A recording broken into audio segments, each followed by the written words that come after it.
Hi అండి, అందరికీ ఎలా ఉన్నారండి? అందరూ బాగున్నారా? మేమైతే బాగున్నామండి. మీరందరూ కూడా బాగుండాలని దేవుని మనస్ఫూర్తిగా కోరుకుంటున్నానండి.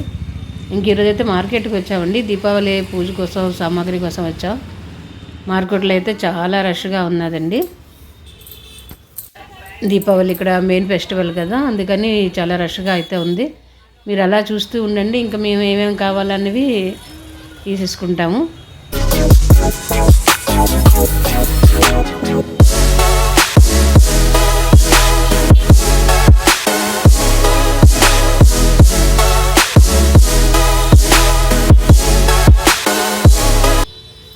ఇంకా దీపావళి కోసం అయితే అందరూ ఏదో ఒకటి వస్తువు అనేది, కొత్త వస్తువులన్నీ కొనుక్కుంటూ ఉంటారు.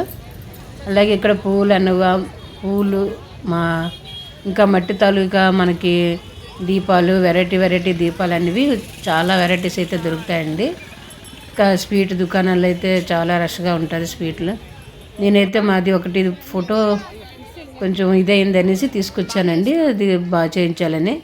ఇంకా అది ఇచ్చేసిన తర్వాత లోపలికి అయితే మార్కెట్లోనికి అయితే వెళ్తున్నాము. మీరు అలా చూస్తూ ఉండండి.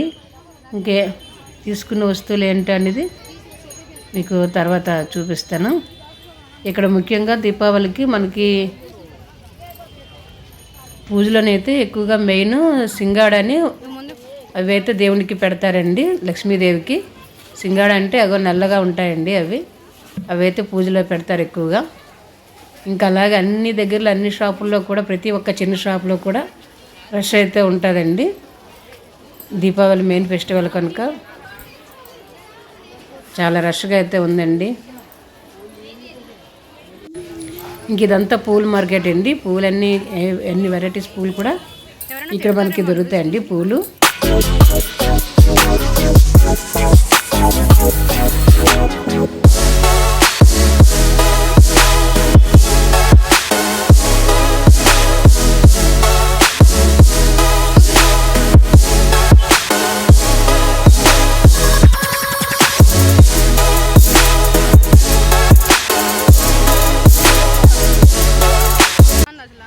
ఇంకా ఇంటి కోసం అయితే మనకి డెకరేషన్ కోసం అయితే చాలా ఐటమ్స్ అయితే ఉంటాయండి.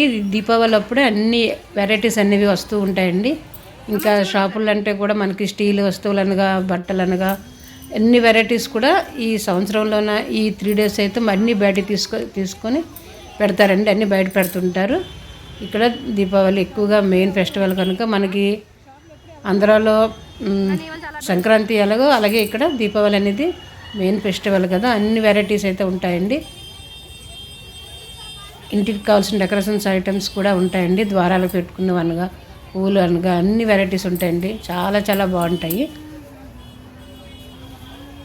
ఇంక ఈ వీడియో నచ్చితే లైక్ చేయండి. ఫస్ట్ టైం చూసినట్లయితే ఛానల్ సబ్స్క్రైబ్ చేసుకోండి.